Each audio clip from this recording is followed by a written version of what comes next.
पहले प्रश्न पे आ जाओ। लॉरेंज वक्र कह रहा है कि क्या नापता है। ये जो लॉरेंज कर्व आपका होता है कह रहा है क्या नापता है, ये आपसे पूछ रहा है। ठीक है, जो लॉरेंज वक्र होता है आपसे क्या नापता है, ये आपसे प्रश्न में पूछ रहा है। ठीक है, अब आपको इसका सही जवाब देना है कि लॉरेंज कर्व जो होता है क्या नापता है। चलो प्रश्न पे आ जाओ, पहले का डी। बिल्कुल सही बात है, बहुत बढ़िया आंसर दे रहे हैं लोग। आय की असमानता नापता है। ठीक है, देखो लॉरेंज कर्व या गिनी कोफिशिएंट दोनों चीज क्या करता है, आपकी आय की विषमता, इनकम इनइक्वालिटी। ठीक है, इसका जो 45 डिग्री होता है वो बताता है एक सीधी लाइन, एक सीधी रेखा बताता है कि भैया इनकम सही है, लोग बढ़िया कमा रहे हैं, खा रहे हैं, जी रहे हैं जिंदगी। ठीक है, चलो अगर इसमें इसी का है एक गिनी कोफिशिएंट, इसी का कर्व से ही एक टर्म निकलता है गिनी कोफिशिएंट, ये ध्यान रखेंगे। ठीक है, अगर ये 0 होता है तो माना जाता है कि सब हंसी खुशी राम राज्य में जी रहे हैं, यानी कि सबकी इनकम बराबर है, हर व्यक्ति आराम से जी रहा है, राम राज्य चल रहा है। अगर ये 1 हो जाए तो समझ लीजिए कि भैया राम राज्य की समाप्ति हो चुकी है, किसी के पास दबा के पैसे हैं, किसी के पास बिल्कुल भी पैसे नहीं है।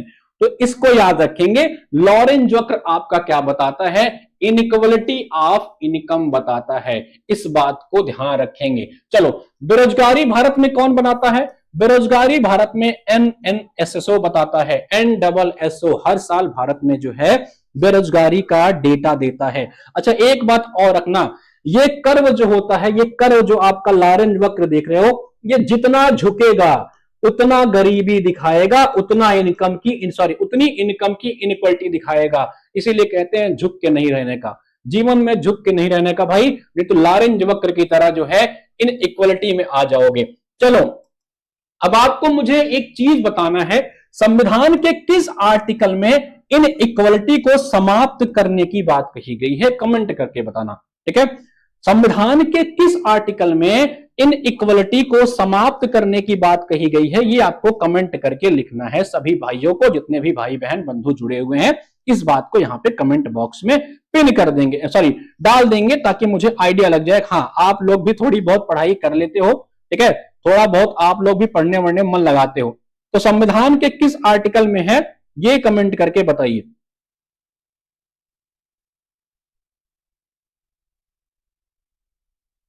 इसको जूम करिए, दिखाई नहीं कम पड़ रहा। चलें, चलो भाई आ जाओ, सैंपल सर्वे, हाँ NNSO को बताता है, इसको ध्यान रखेंगे।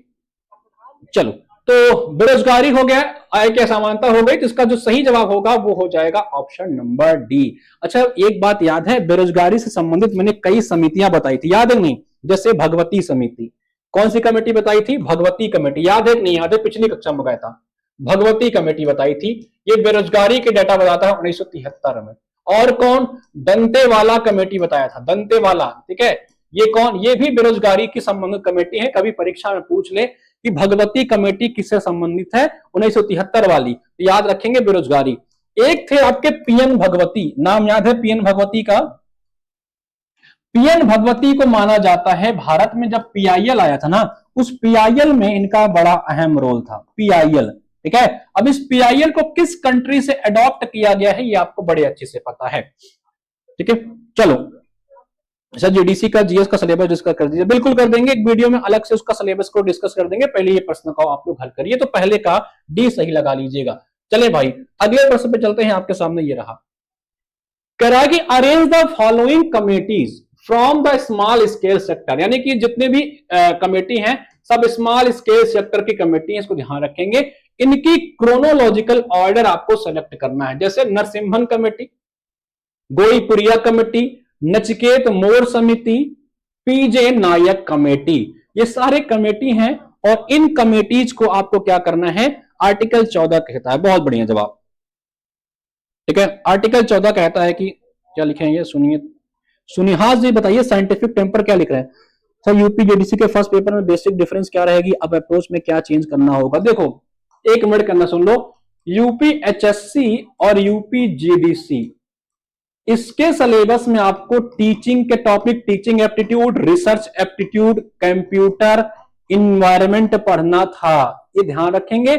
ये सारे टॉपिक आपको GDC में नहीं पढ़ने हैं, सिंपल सी बात है।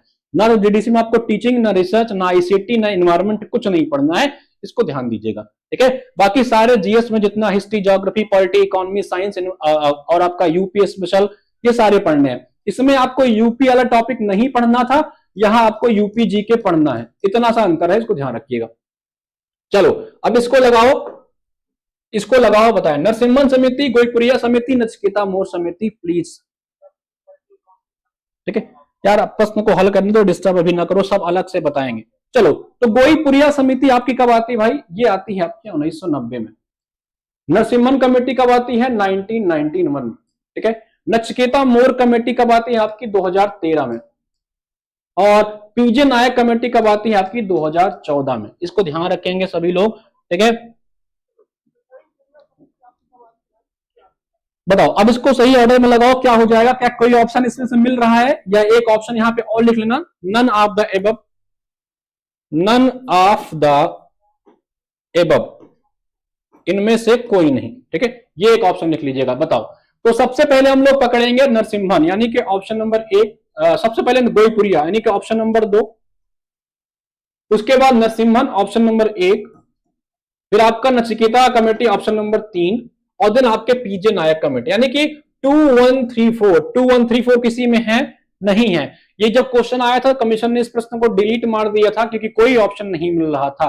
2134 होना चाहिए, 2134 होना चाहिए, इसमें से कोई ऑप्शन सही नहीं है, नन ऑफ द अबव है, ये आपका क्रोनोलॉजी होगा, इसको लगा लीजिएगा, ठीक है भाई। चलें, 2134। चलें अगले प्रश्न पे चलते हैं, नेक्स्ट क्वेश्चन पे चलते हैं, क्वेश्चन नंबर 3 पे चलेंगे।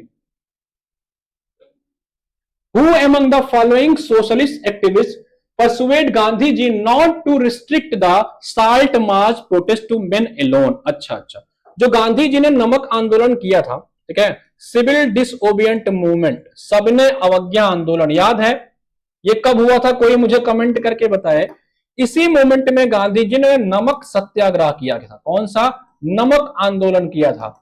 उस नमक आंदोलन में किसने गांधी जी से कहा था कि नमक मार्च विरोध को केवल पुरुषों तक सीमित न रखें, इसमें महिलाओं को भी इंक्लूड करें? बताओ कौन सा इसमें से सही जवाब आपका हो जाएगा? किसने ये बात गांधी जी से बोली थी? होप कि आप लोग इसका जवाब सही से देने का प्रयास करेंगे। चलें, बताओ सही जवाब इसका क्या होगा? प्रश्न संख्या आपका तीसरा है ये।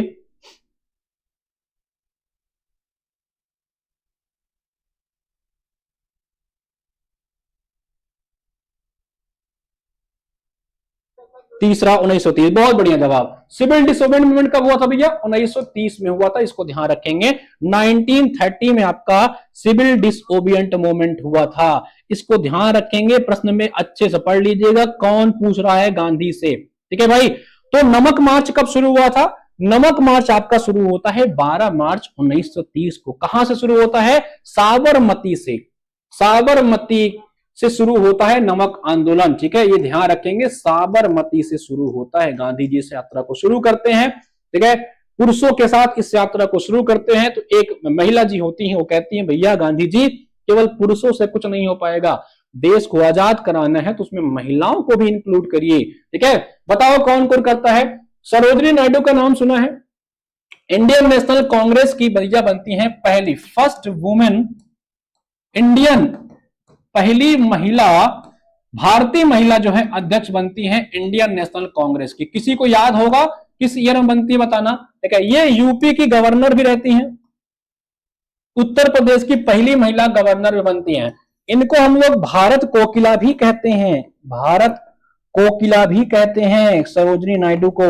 ये टाइटल इनको दिया था रविंद्रनाथ टैगोर ने। अच्छा, कोई मुझे बताएगा स्वर कोकिला किसे कहते हैं? स्वर कोकिला किसे कहते हैं? कोई बताएगा कि स्वर कोकिला किसको कहते हैं? किसी को याद है कि स्वर कोकिला किसे कहते हैं? ठीक है, तो ये कब बनी थी कोई बताए?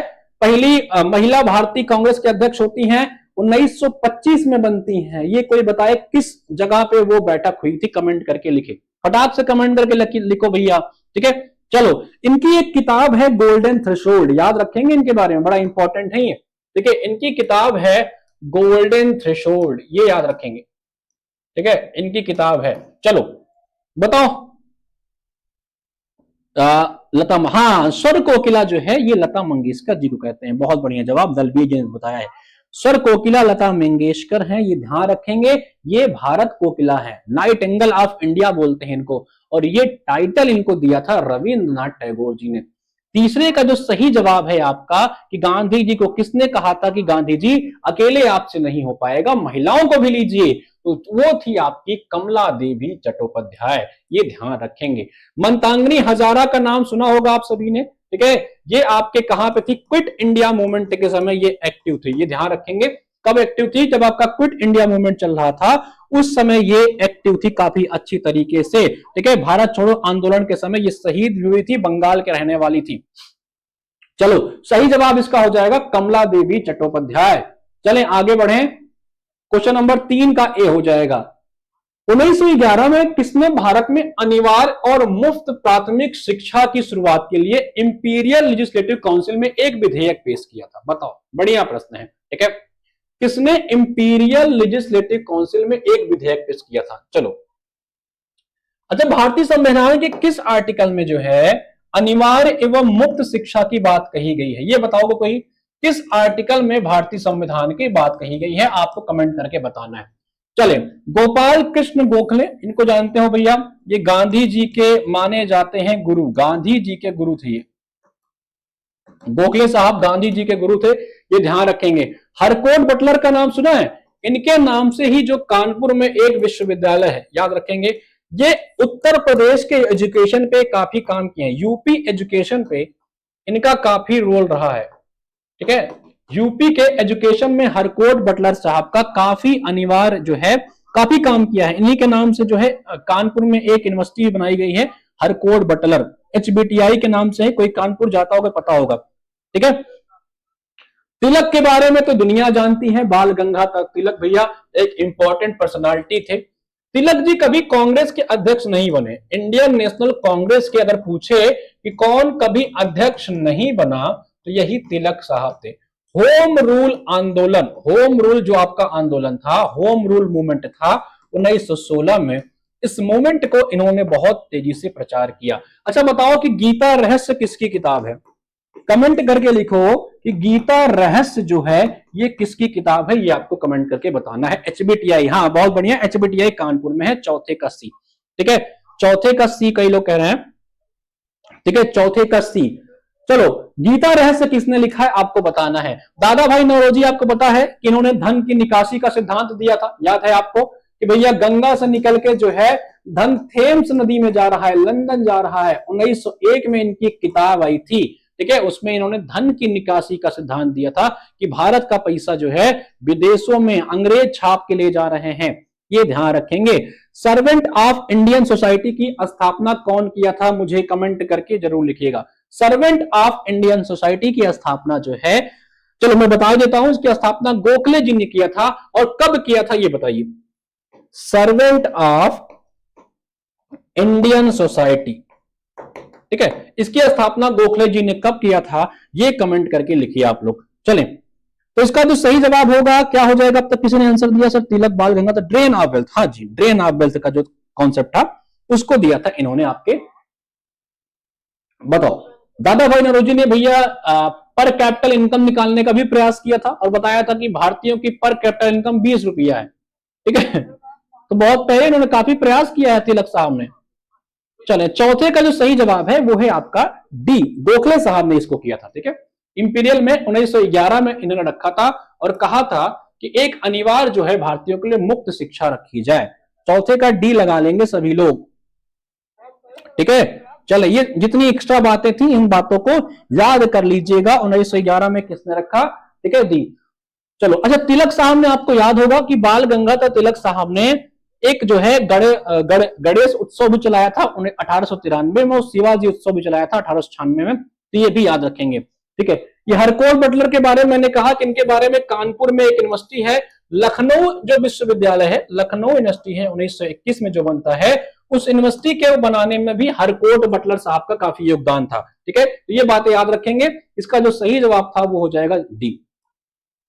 सर्वेंट ऑफ इंडियन सोसाइटी, मैंने आप सभी से पूछा कि गोखले साहब ने कब लिखा था, तो किसने सही जवाब दिया है, राजा जी ने। बहुत बढ़िया, बहुत थैंक यू। 1905 में दिया था मेरे दोस्त, इसको याद रखेंगे, बहुत इंपॉर्टेंट है, कई बार पूछ रखा है कि सर्वेंट ऑफ इंडियन सोसाइटी को गोखले जी ने कब बनाया था।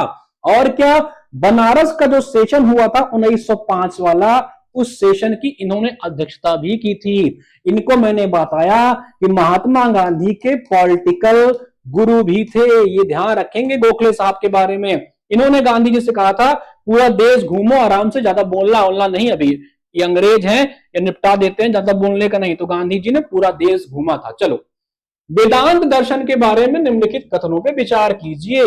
ठीक है, अच्छा प्रश्न है, विचार करिए। शंकराचार्य अद्वैत वेदांत के संस्थापक थे। कह रहा है कि अद्वैत जो था उसके फाउंडर शंकराचार्य थे। द्वैत दर्शन का प्रतिपादन माधवाचार्य ने किया था। कौन सा सही है दोस्त, ये पूछ रहा है। इस लेवल के प्रश्न आपको जीडीसी में देखने को मिल सकते हैं, ये ध्यान रखेंगे। पीवाईक्यू स्टेटमेंट बेस्ड, देखो अभी हायर का एग्जाम हुआ है, उसमें स्टेटमेंट वाले प्रश्न थे, असर्शन एंड रीजनिंग वाले प्रश्न थे, मैच दी कॉलम वाले प्रश्न थे, मैच कराना था। तो हर तरीके से प्रश्न तैयार रहिएगा, स्टेटमेंट वाले, मैच दी कॉलम वाले, हर तरीके के प्रश्न आपसे पूछे जाएंगे। ये मत सोचिएगा कि 1 लाइनर प्रश्न आएंगे। ठीक है भाई, चलो प्रश्न क्या कौन सा, ये 5वां है। ठीक है भाई, बिल्कुल सही, दोनों ही जवाब सही है, दोनों ही जवाब सही है। शंकराचार्य ने अद्वैत वेदांत को जो है ये इस सिद्धांत को दिया था, केरल में इनका जन्म होता है। ठीक है, केरल में इनका जन्म होता है। इन्होंने अद्वैत वेदांत को जो है वेदांत को बताया था। माधवाचार्य ने द्वैत वेदांत को बताया था, जिसे द्वैतवाद भी कहते हैं। माधवाचार्य जो आपके थे ये कर्नाटक के रहने वाले थे, ये ध्यान देंगे। ठीक है, भक्ति द्राविड़ी उपजी, ठीक है, ये पूरी लाइन मुझे अभी याद नहीं आ रही। भक्ति द्राविड़ी उपजी लाया संत कबीर, एक बड़ा अच्छी लाइन है कि भक्ति द्राविड़ उपजी, मतलब भक्ति काल जो है वो द्रविड़ यानी कि साउथ इंडिया में उपती है और उसका प्रचार प्रसार नॉर्थ इंडिया में होता है। एक ऐसी स्टेटमेंट है हिंदी साहित्य में। देखिए 5वें का सूत्र दोनों सही है। अच्छा, रामानुजन का नाम सुना है, रामानुजन का नाम सुना है। रामानुजन साहब ने एक कॉन्सेप्ट दिया था, उसका नाम था विशिष्ट द्वैतवाद। याद रखेंगे, विशिष्ट द्वैतवाद पूछता है किसने दिया था, तो वो रामानुजन ने दिया था। इन्होंने विशिष्ट द्वैतवाद का सिद्धांत दिया था, इनका नाम था रामानुजम। याद कर लेंगे सभी लोग, बड़ा इंपॉर्टेंट है। वल्लभाचार्य का नाम सुना है, वल्लभाचार्य के गुरु या इनके चेले कौन थे, बताइए इनके चेले कौन थे, वल्लभाचार्य। इन्होंने शुद्ध द्वैतवाद का, शुद्ध द्वैतवाद का कॉन्सेप्ट दिया था, ये याद रखेंगे। अच्छा बताओ सभी लोग, जो आपके सूरदास थे, सूरदास जी, ठीक है, इनके गुरु जी का क्या नाम था, कोई कमेंट करके बताए। तो इसका जो सही जवाब है ऑप्शन सी, दोनों ही स्टेटमेंट सही है, विशिष्ट द्वैतवाद। ठीक है, अब भक्ति, हाँ भक्ति द्राविड़ उपजी लाया रामानंद, ऐसे कुछ है। कोई हिंदी साहित्य वाला हो तो बताएगा भाई, कोई हिंदी वाला हो तो पूरी लाइन लिखिएगा। जो हिंदी साहित्य के विद्यार्थी हो वो लिखेंगे, मुझे लाइन याद नहीं आ रही, बड़ी अच्छी लाइन है। भक्ति द्राविड़ उपजी ऐसे करके है, कभी पढ़ा था, भक्ति द्राविड़ उपजी। चलो